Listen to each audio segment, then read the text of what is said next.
Bueno, en estas últimas dos partes vamos a ver la farmacología de los trastornos del movimiento, enfocándonos principalmente en el tratamiento del Parkinson.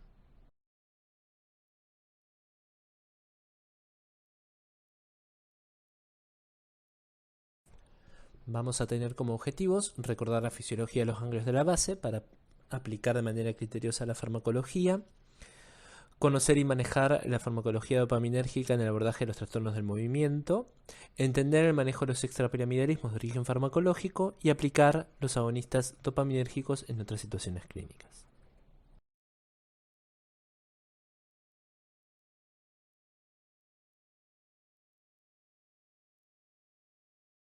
Respecto a la fisiología de los ganglios de la base, me gustaría hacer una aclaración.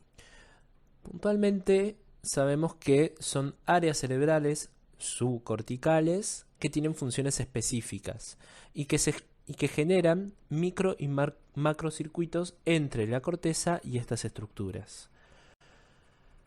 La función que pueden llegar a tener estos circuitos es variada. Si bien nos vamos a enfocar ahora en cuanto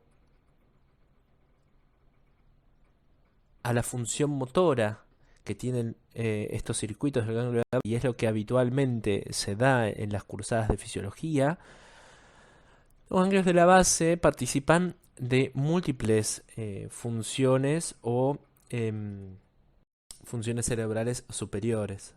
O sea, el afecto, funciones cognitivas, cuestiones vinculadas con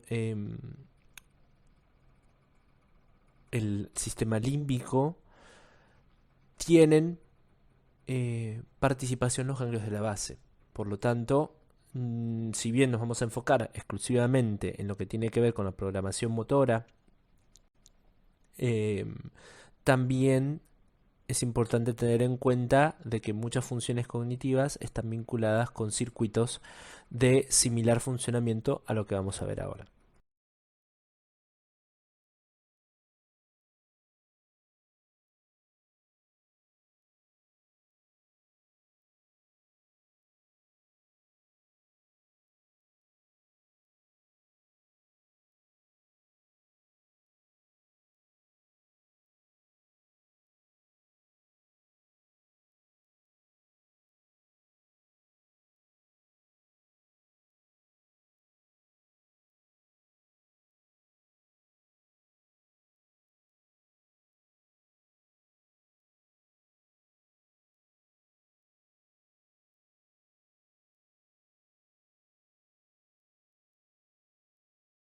Repasemos brevemente cómo es que funcionan los ganglios de la base en cuanto a alguna cuestión motora. Primero, esta filmina es dinámica, por lo tanto es importante que tengan presente que lo que yo voy enumerando va a ir apareciendo a medida que ustedes hagan clic en la filmina, por lo tanto presten atención a el discurso y a ir avanzando con la filmina según lo que vaya diciendo.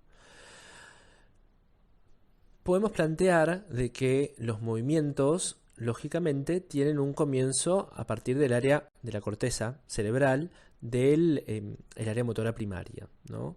Y que van a tener las eferencias hacia la médula espinal para poder transmitir el impulso y la contracción de los músculos necesarios para realizar X movimiento.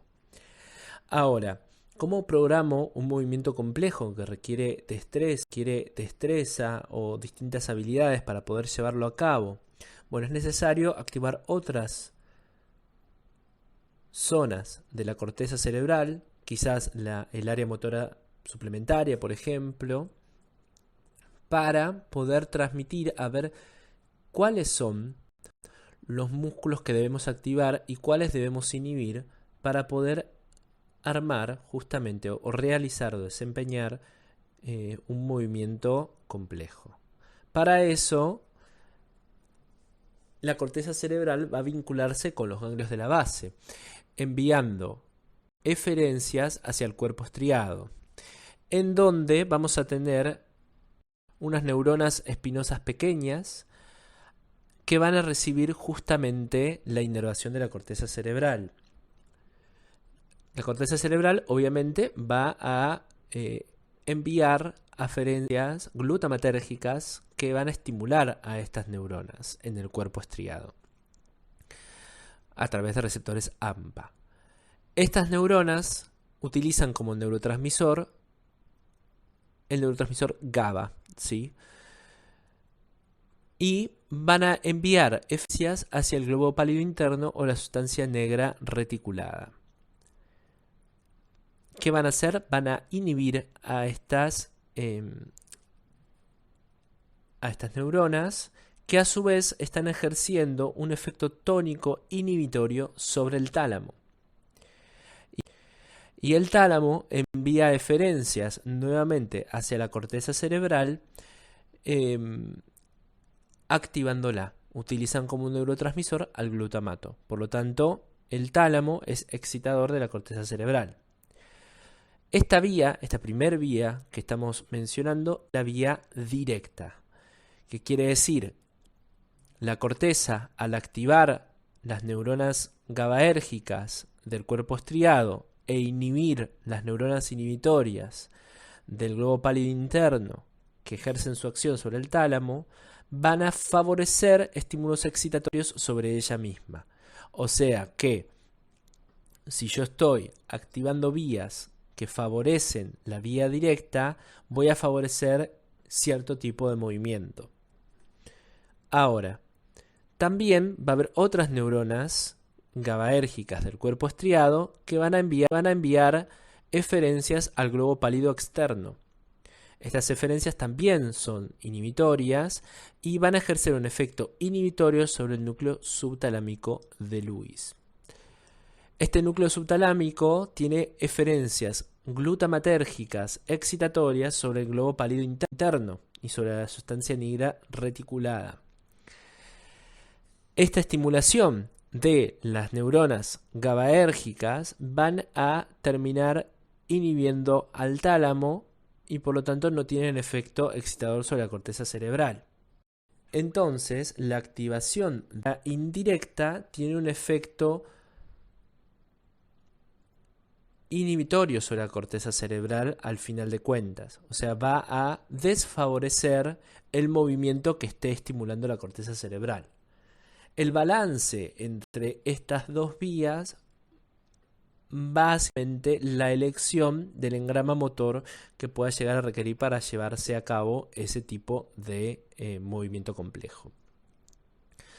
Ahora, tenemos a la sustancia negra, la parte compacta de ella, que va a tener eferencias también hacia el cuerpo estriado y va a tener injerencias sobre ambos tipos de neuronas, ambos grupos de neuronas que están en el cuerpo estriado, tanto a nivel de la vía directa como de la vía indirecta. La sustancia negra, liberando dopamina a este nivel, va a favorecer o desfavorecer, o sea, va a desnivelar, digamos, el equilibrio entre la vía directa y la indirecta. Y esto va a tener que ver con estímulos que puedan provenir de la corteza cerebral en cuanto a la motivación que pueda llegar a tener uno en realizar dicho movimiento. Las neuronas que forman parte de la vía indirecta van a tener receptores dopaminérgicos de tipo 2, inhibitorios, y las neuronas del cuerpo estriado que forman parte de la vía directa van a tener receptores de tipo dopaminérgico 1, excitatorios. Entonces, la sustancia negra, al activarse, va a desbalancear y va a favorecer la vía directa, favoreciendo el movimiento. Esto explicaría, en cierto punto, parte de la problemática que se ve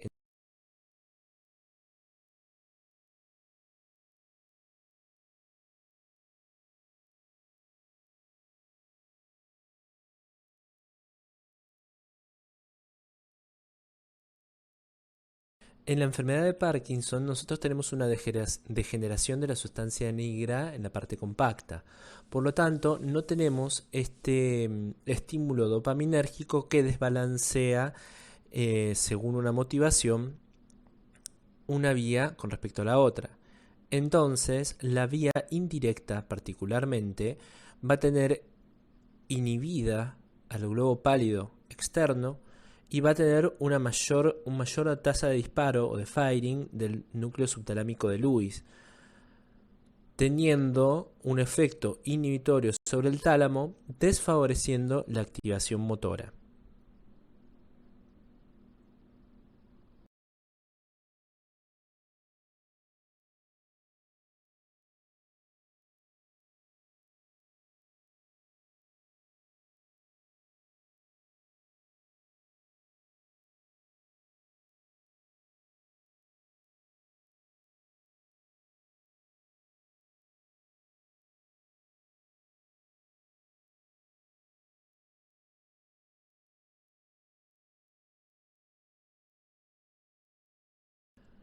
Así como mencionamos que los engramas del plan de acción pueden tener que ver con toda la parte de estriado dorsal y la estimulación de estas vías, tanto directas como indirectas, para la selección de componentes de la acción, y finalmente que el tálamo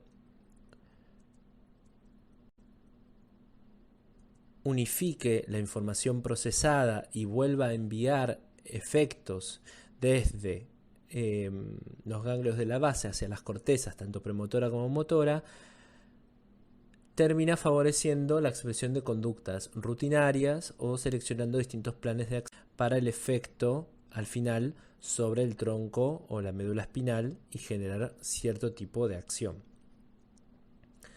La sustancia negra compacta o el área tegmental ventral o los núcleos del RAFE van a tener efectos sobre la recompensa, o sea, sobre la motivación que pueda llegar a tenerse para seleccionar distintos planes de acción o la ritmicidad con la que hay que llevar a cabo dichas situaciones. Esto va a tener que ver también con el vínculo con todo el sistema límbico o la parte ventral de los núcleos, de los ganglios de la base, o también el vínculo que puedan llegar a tener con el hipocampo o la amígdala, generando justamente la posibilidad de predecir algunos movimientos o de motivar otros. Y esto va a estar vinculado también con los circuitos del ganglio de los ganglios de la base motores. La evaluación provocando justamente integrando justamente la evaluación y el contexto para poder llevar a cabo distintos movimientos. A su vez, el sistema límbico recibe aferencias de la corteza prefrontal que están vinculadas con todo el cerebro social o todas las conductas sociales acordes o adecuadas para la situación que estamos llevando a cabo, dándole una intención o justamente favoreciendo la memoria o aportando la memoria que requiramos para el trabajo que queremos llevar a cabo. Esto también está vinculado con todo el estriado motor, recibiendo eferencias, la corteza prefrontal de este sistema para el aprendizaje de conductas rutinarias.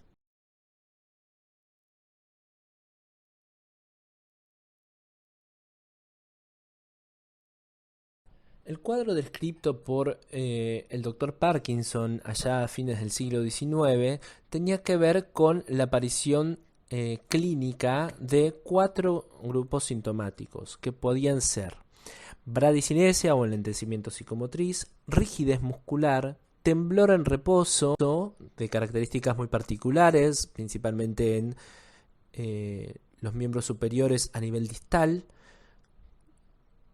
con este temblor descrito como en cuentamonedas, y alteraciones de los reflejos posturales, lo cual llevaba a mayor riesgo de caídas y una gran alteración en la calidad de vida. Muchas veces se la denominó parálisis agitante, justamente porque tendían a tener un enlentecimiento psicomotriz, pero temblaban en el reposo. Y este aumento de la morbilidad también llevaba a un aumento de la mortalidad por tromboembolismo pulmonar, por ejemplo, o neumonías aspirativas.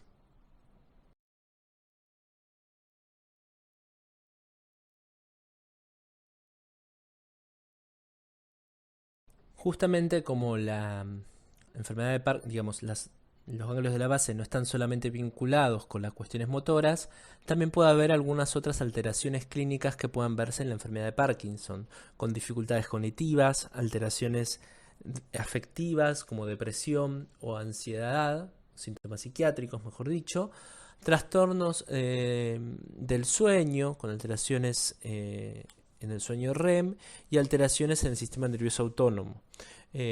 Muchas veces cuando presentan alteraciones a nivel digestivas o de la regulación vinculadas con el sistema vegetativo, se denomina síndrome de Shay-Drager. Un comentario para dispersarnos un poco. Hay una película que se llama Despertares, protagonizada por Robin Williams y Robert De Niro, que relata la experiencia de Oliver Sacks, un médico que escribió distintos libros de literatura, que relata justamente la aplicación clínica de la levodopa en pacientes postencefalíticos, o sea, pacientes que tuvieron una encefalitis y como secuela tuvieron una degeneración de la sustancia nigra y presentaban un cuadro similar a la enfermedad de Parkinson.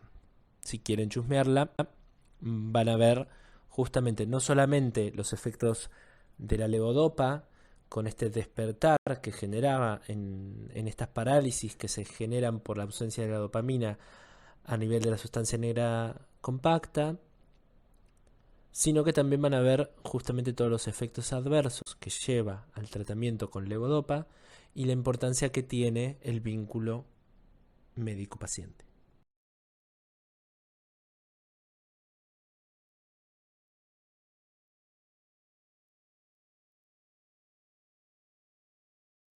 Con respecto a la fisiopatogenia de la enfermedad de Parkinson, podemos decir que es una enfermedad neurodegenerativa y que hay una acumulación de proteínas por falta de degradación de ellas y la producción de alfa-sinucleína. No queda claro cuál es el mecanismo de daño, si es por la acumulación de agregados insolubles o por la toxicidad de especies solubles pequeñas. Sin embargo, es muy característico que hay una vulnerabilidad selectiva como la degeneración de la sustancia negra y la formación de cuerpos de Lewy, y que la sintomatología aparece cuando ya han perdido el 70 o el 80% de la población de neuronas en la sustancia negra. No existe un tratamiento enfocado a la fisiopatogenia, o sea, todo el tratamiento que vamos a ver ahora va a estar vinculado con el tratamiento sintomático. No hay un tratamiento que cambie, digamos, el desenlace de esta enfermedad, sino que uno puede mejorar la calidad de vida de los pacientes, eh, pero no cambiar mucho cómo va progresando esta enfermedad.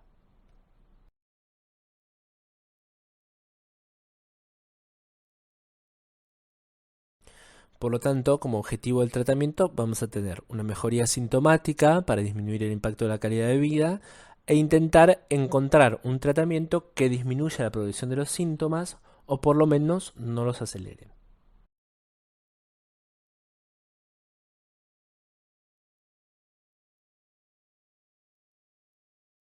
Los fármacos que disponemos para tratar la enfermedad de Parkinson van desde la levodopa como precursor de la dopamina hasta fármacos que intervienen en la vía de degradación de la dopamina, como inhibidores de la catecol o metiltransferasa o inhibidores de la monoaminoxidasa.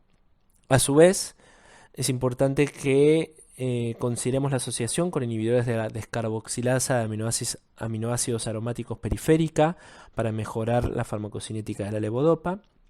Y también podemos utilizar otros fármacos que actúen directamente sobre los receptores dopaminérgicos y no requieran un proceso previo en el cuerpo. También se postula la utilización de antagonistas muscarínicos centrales por este vínculo que tiene la acetilcolina con la dopamina a nivel de los ganglios de la base, que vamos a ver más en detalle más adelante, y la amantadina como un fármaco liberador de dopamina. La levodopa es el fármaco de oro, digamos, en cuanto al tratamiento del Parkinson. Si bien hay distintas contradicciones o posturas contrapuestas en cuanto al uso en el Parkinson de esta droga, es una droga eficaz y que mejora muchísimo la calidad de vida durante un tiempo a los pacientes.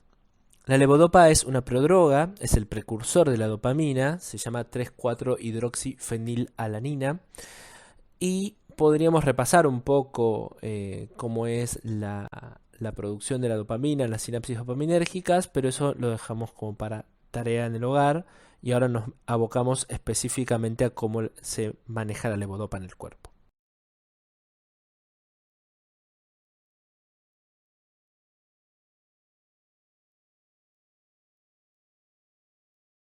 Quizás una cuestión a tener en cuenta sobre el mecanismo de acción de la levodopa es que es un precursor de la dopamina y por lo tanto requiere cierta indemnidad de las vías dopaminérgicas para que pueda el sistema nervioso central hacer uso de este precursor. Eh, por lo tanto, recuerden que el Parkinson va a expresarse cuando ya hay una degeneración del 70 al 80% de las neuronas dopaminérgicas en el mesencéfalo. Esto quiere decir que al principio puede haber una mejoría marcada en la sintomatología del Parkinson por un aumento de la oferta del precursor de la dopamina a nivel del sistema nervioso central y el uso de este por parte de las neuronas, pero con el tiempo, luego de un periodo como de vacaciones sintomáticas, por decirlo en la jerga mal y pronto, la luna de miel que produce la levodopa, al progresar la neurodegeneración de las neuronas dopaminérgicas, luego va a haber un mal uso de este precursor con efectos adversos y un empeoramiento de la sintomatología. Esto es muy variable entre un paciente y otro. Luego nos metemos un poco más en las recomendaciones con respecto a esto. En torno a la farmacocinética de la levodopa, es importante que consideren que hay una interacción con alimentos, en donde ellos disminuyen la absorción de la levodopa. Se administra por vía oral, tiene una vida media de 90 minutos y tenemos un pequeño problema con la biodisponibilidad que ahora voy a explicar un poco mejor con gráficos. Si uno la administra sola a la levodopa, solo el 1% llega a ejercer su efecto terapéutico, especialmente la descarboxilación periférica que pueden llegar a presentar. O sea, la conversión de levodopa a dopamina en la periferia, por fuera del sistema nervioso central, no nos sirve para el efecto terapéutico. Por lo tanto, y encima, la descarboxilación periférica va a tener interacción sobre receptores dopaminérgicos periféricos que puede generar intolerancia a la levodopa, como náuseas, vómitos o hipotensión arterial. Estos efectos adversos condicionan justamente cuánto puede usar de levodopa y cuánto no. Y es importante asociarlos a inhibidores de la descarboxilasa de aminoácidos aromáticos periférica para mejorar el perfil de efectos adversos y favorecer la llegada a la biofase.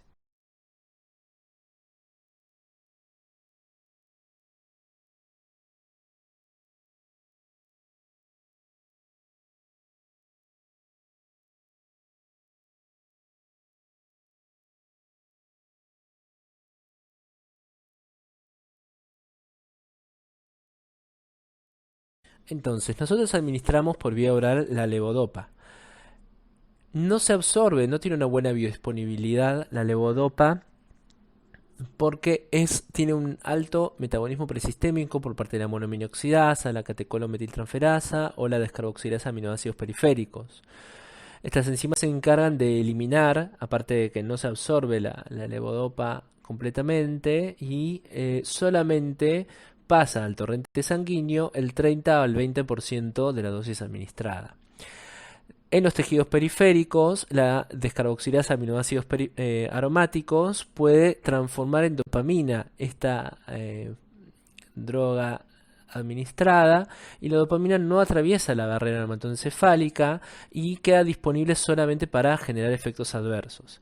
Y el 1 al 2% de la dosis administrada podría llegar a atravesar la barrera hematoencefálica como levodopa y ahí sí ser descarboxilada por la enzima mencionada, pero a nivel central, y poder ejercer su acción como dopamina.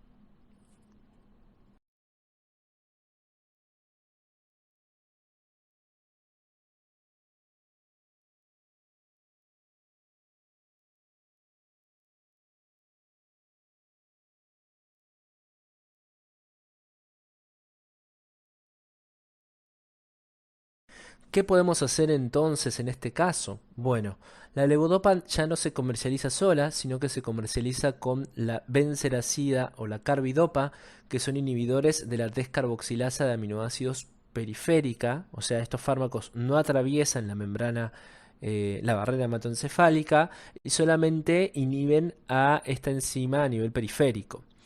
Esto posibilita, por un lado, la mejor biodisponibilidad de la levodopa a nivel de la llegada a la circulación sistémica. Y por otro lado, también inhibe la descarboxilasa periférica, disminuyendo la producción de dopamina a nivel del compartimento sistémico, disminuyendo la frecuencia de efectos adversos y disminuyendo la posibilidad de que al transformarse la levodopa a nivel periférico de dopamina no llegue a concentraciones adecuadas a nivel del sistema nervioso central. Por lo tanto, mejora la biodisponibilidad a nivel de la biofase, llegando a absorberse el 10% ya de la dosis administrada y llegando esta al sistema nervioso central, convirtiéndose por la descarboxilasa central a dopamina y ejerciéndose el efecto deseado.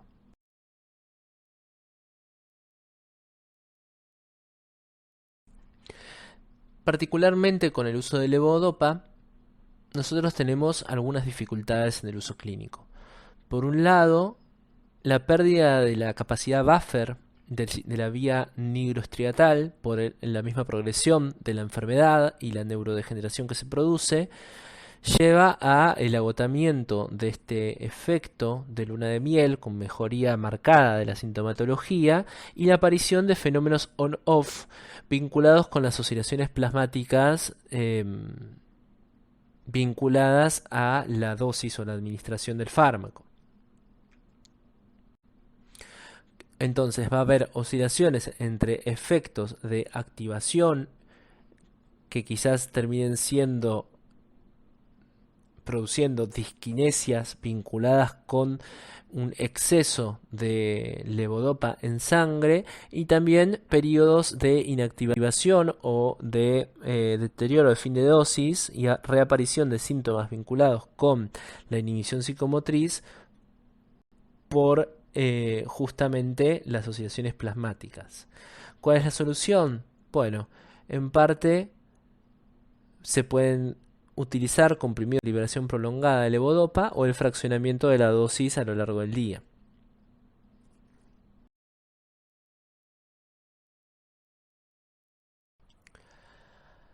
Hay algunas contradicciones con el uso de la levodopa en el Parkinson, pues hubo un momento en el que se consideraba que el uso de levodopa de manera precoz en el Parkinson podía generar la producción de metabolitos oxidativos que podrían llegar a acelerar la progresión de la degeneración de la vía nigrostriatal. Aparentemente, los últimos estudios que se desarrollaron no implicarían o no arrojarían resultados que favorezcan esta hipótesis. O sea, aparentemente el uso de levodopa de manera precoz no alteraría la progresión de la enfermedad, ni la aceleraría ni la retrasaría.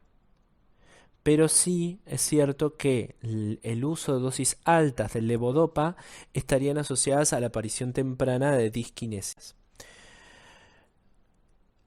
Va en todo caso en la decisión del especialista y el manejo, la elección de utilizar levodopa al principio o al momento del diagnóstico de la enfermedad o el retraso en la implementación de este fármaco y el uso de otros fármacos postulados para el tratamiento del Parkinson.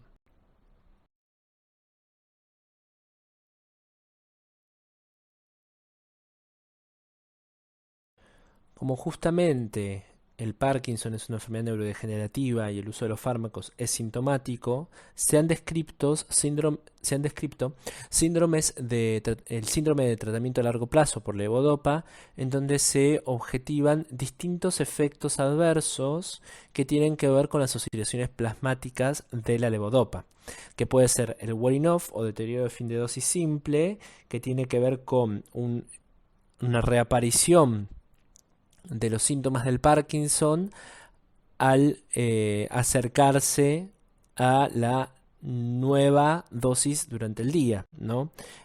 O sea, la mejoría de la sintomatología no alcanza a cubrir todo el periodo entre dosis administrada. Y después puede haber disquinesias que pueden tener un fenómeno bifásico o pueden aparecer distonías por apagado, digamos, de la dosis de la levodopa.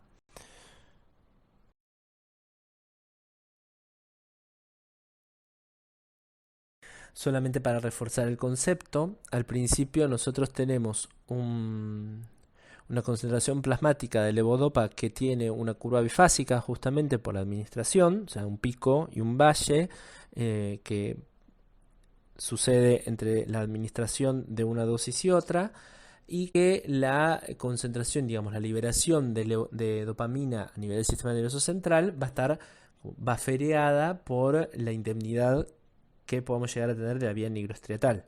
Y a medida que progresa el tiempo y la enfermedad, nosotros vamos a tener que la liberación de dopamina a nivel de la vía nigroestriatal va a tener una mayor similitud con el pico dosis que pueda generarse a nivel plasmático. Y esto va a tener una oscilación en la severidad de los síntomas del Parkinson.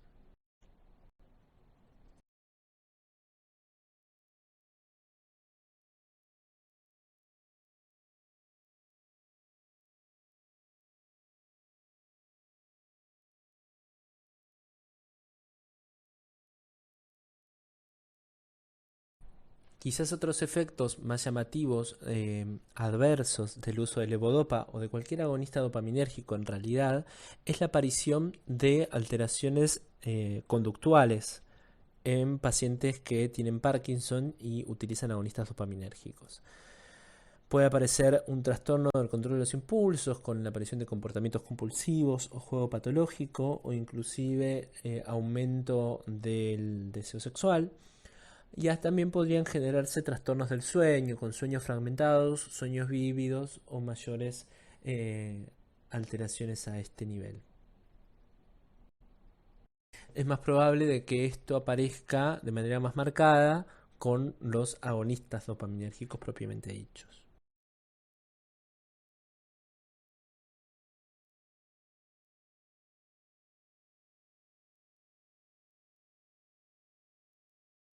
Como habíamos visto en la clase anterior sobre antipsicóticos, un aumento de la sinapsis dopaminérgica a nivel de la vía mesolímbica podía traer efectos adversos vinculados con la psicosis, con la aparición de alucinaciones, alteraciones en la sensopercepción o ideas delirantes. También, específicamente en adultos mayores, podría generar estados confusionales o empeorar una difusión cognitiva preexistente. Para el manejo de estos cuadros habría que ver si es necesaria una corrección de la dosis del fármaco que estamos administrando, ya sea por levodopa o por un agonista dopaminérgico, o intentar como tener una selectividad en cuanto a contrarrestar estos efectos adversos con el uso de algún antipsicótico atípico, que podría ser la quetiapina, por un lado, que tiene menor injerencia sobre los efectos adversos de los antipsicóticos, o la clozapina, pero bueno, tiene las dificultades ya vistas en cuanto al perfil de efectos adversos que tiene. Y recordemos que el uso de antipsicóticos en la tercera edad está asociado a un aumento en la mortalidad por causas cardiovasculares o neumonías.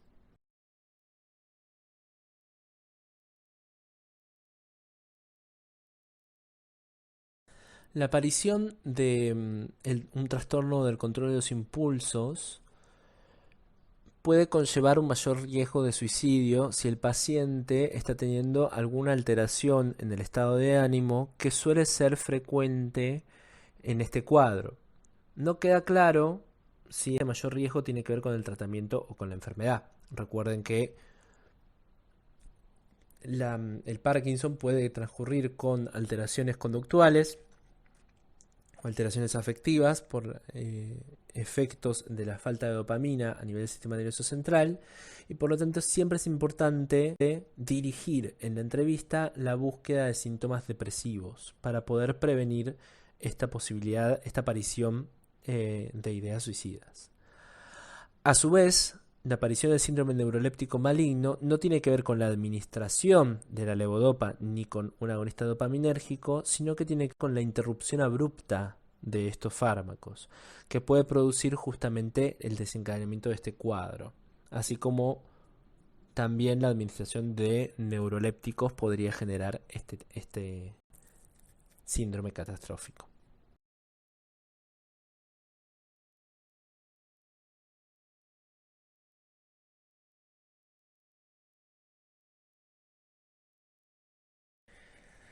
Por otro lado, otros efectos adversos asociados al uso de levodopa, con la conversión de dopa a dopamina a nivel periférico y la interacción con receptores dopaminérgicos en hechos vasculares esplácnicos, puede producir hipotensión ortostática. En pacientes que ya tienen el síndrome Shay-Drager puede tener mayores efectos adversos la utilización de levodopa, y una opción para evitar las náuseas y los vómitos que pueden llegar a tener o la constipación, puede llegar a tener que usarse domperidona. También puede haber interacciones por la mayor conversión de dopamina a nivel periférico con receptores adrenérgicos, con los efectos adversos consecuentes del efecto a nivel de estos receptores, y otras alteraciones gastrointestinales como náuseas, vómitos, anorexia o dolor abdominal.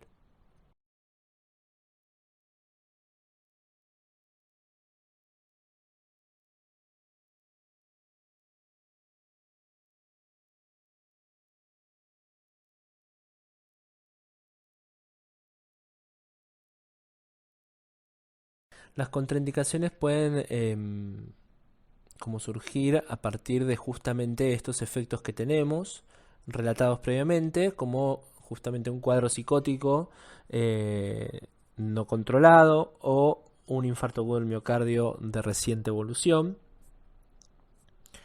Tampoco debería utilizarse en el glaucoma de ángulo estrecho ni en pacientes que tienen un melanoma muy agresivo. Aparentemente porque la levodopa es un precursor de la melanina y podría favorecer la progresión de este tipo de cáncer de piel.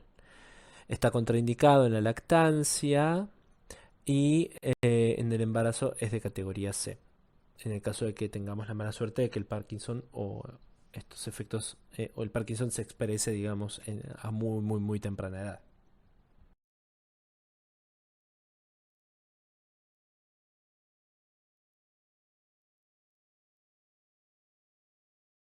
La levodopa viene asociada de manera fija con carbidopa y con benseracida para la administración por vía oral. No puede utilizarse la vía parenteral con la levodopa.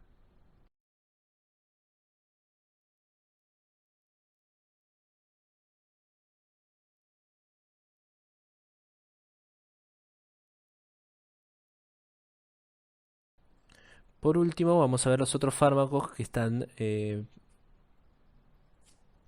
postulados para el tratamiento del Parkinson que no tienen que ver con la levodopa.